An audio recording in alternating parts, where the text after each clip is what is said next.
Hi hello എല്ലാവർക്കും നമസ്കാരം. കണ്ണാ നിനക്കായി ബൈ ജസ്ന സലീം എന്നുള്ള യൂട്യൂബ് ചാനലിലേക്ക് സ്വാഗതം. ക്രിസ്മസ് ഇങ്ങടുക്കാറായി ഇല്ലേ? അപ്പം നിങ്ങളുടെയൊക്കെ വീട്ടിൽ ക്രിസ്മസ് ട്രീയും കാര്യങ്ങളൊക്കെ ഒരുങ്ങി എന്ന് വിശ്വസിക്കുന്നു.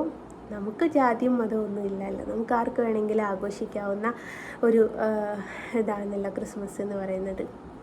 അപ്പം ഞാൻ ഇവിടെ ക്രിസ്മസ് ആഘോഷിക്കാറ് ഉണ്ടോയെന്ന് ചോദിച്ചാൽ ആദ്യം ഉണ്ടായിരുന്നു കേട്ടോ. മക്കളുടെ പപ്പുള്ള സമയത്ത് സ്റ്റാർ തൂക്കിയും മറ്റേ പുൽക്കൂട് വെക്കുകയൊക്കെ ചെയ്യാറുണ്ടായിരുന്നു.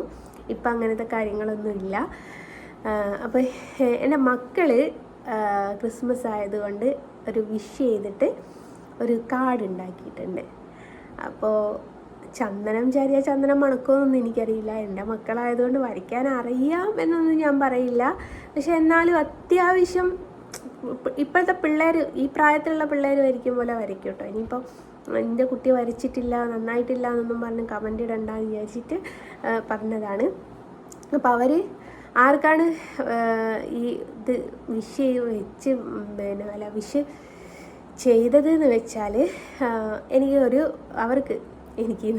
അവർക്കൊരു മുത്തശ്ശനുണ്ട്, സണ്ണിച്ചേട്ടൻ എന്ന് പറഞ്ഞിട്ട്. ഞാനിതിന് മുമ്പേ പറഞ്ഞേക്ക് മോളുടെ ബർത്ത്ഡേക്ക് ഡ്രസ്സൊക്കെ മേടിച്ച് കൊടുത്ത് എന്നൊക്കെ ഇതിനു മുമ്പ് ഒരു വീഡിയോയിൽ പറഞ്ഞിട്ടുണ്ട്. അപ്പോൾ സണ്ണിച്ചേട്ടനെ ഞാൻ പരിചയപ്പെടുന്നത് ഈ കണ്ണൻ മുഖാന്തരാട്ടോ. കണ്ണനെ സണ്ണിച്ചേട്ടൻ മേടിച്ചതാണ്. സണ്ണിച്ചേട്ടൻ ഒരു ക്രിസ്ത്യാനിയാണ്. എങ്കിൽ പോലും എനിക്കൊരു താങ്ങായിട്ട്, എനിക്കൊരു സഹായമായിട്ട് നിൽക്കണം എന്നുള്ള രീതിയിലായതുകൊണ്ട് കണ്ണനെ മേടിച്ചതാട്ടോ. പിന്നെ സണ്ണിച്ചേട്ടനും ജാതിയും മതവും എന്നൊന്നുമില്ലേ. ഈ സണ്ണിച്ചേട്ടൻ എന്ന് ഞാൻ പറയുകയാണെങ്കിൽ എൻ്റെ മുത്തശ്ശൻ്റെ പ്രായമാവാനുള്ള ആളാണ് കേട്ടോ. ഏകദേശം 10-25 വയസ്സായിട്ടുള്ള ആളാണ്. പക്ഷേ മുത്തശ്ശൻ എന്ന് നമുക്ക് ഈ ക്രിസ്ത്യൻസിനെ ഇച്ഛായ എന്നൊക്കെയാണല്ലോ വിളിക്കുക. അപ്പോൾ നമുക്ക് അങ്ങനെയൊന്നും ശീലമില്ലാത്തതുകൊണ്ട് ഞാൻ ചേട്ടാന്നാണ് വിളിക്കുക. അപ്പോൾ പിള്ളേർ മുത്തശ്ശാന്നോ പപ്പാന്നോ അങ്ങനെയൊക്കെ വിളിക്കും. അപ്പോൾ സണ്ണിച്ചേട്ടന് വേണ്ടിയിട്ട് അവർ വിഷ് ചെയ്യാൻ വേണ്ടിയിട്ട് അവർ 2 കാർഡ് ഉണ്ടാക്കിയിട്ടുണ്ട്. അത് നിങ്ങൾക്ക് കൂടി ഒന്ന് കാണിച്ചു തരാമെന്ന് കരുതി.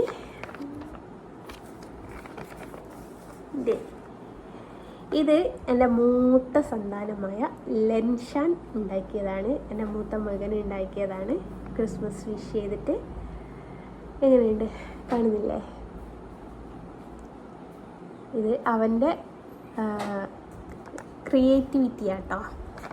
അത് ഇനി രണ്ടാമത്തെ ആൾ കുറച്ചും കൂടി ഒന്ന് പൊലിപ്പിച്ച് ആ ഷാത്തി തിരിഞ്ഞ് ഇടങ്ങി അപ്പൂപ്പനെ കാണാൻ നല്ല രസമുണ്ട്. അപ്പൂപ്പൻ്റെ പല്ലാണോ മീശയാണോ എന്നറിയില്ല.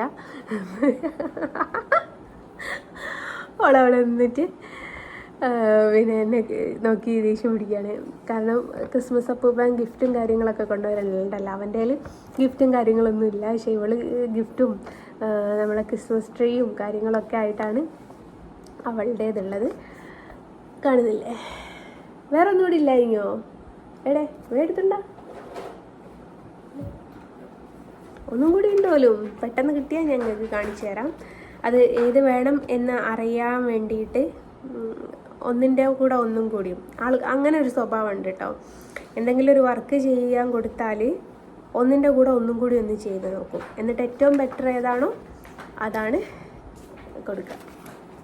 മൂന്നാമത്തേത് ഇതൊരു കാർഡ് പോലെ ഉണ്ടാക്കിയതാണ്.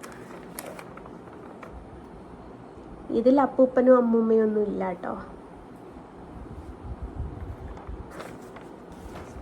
അപ്പം ഇതാണ്. അപ്പം മക്കൾ ക്രിസ്മസിൻ്റെ ഒരുക്കെന്ന് പറയാൻ അവരുടേതാണ്. അപ്പോൾ അഡ്വാൻസ് ആയിട്ട് എല്ലാവർക്കും ക്രിസ്മസ് വിഷ് ചെയ്യാണ്. ക്രിസ്മസ് മാത്രമല്ല ന്യൂ ഇയറും ആവാറായി.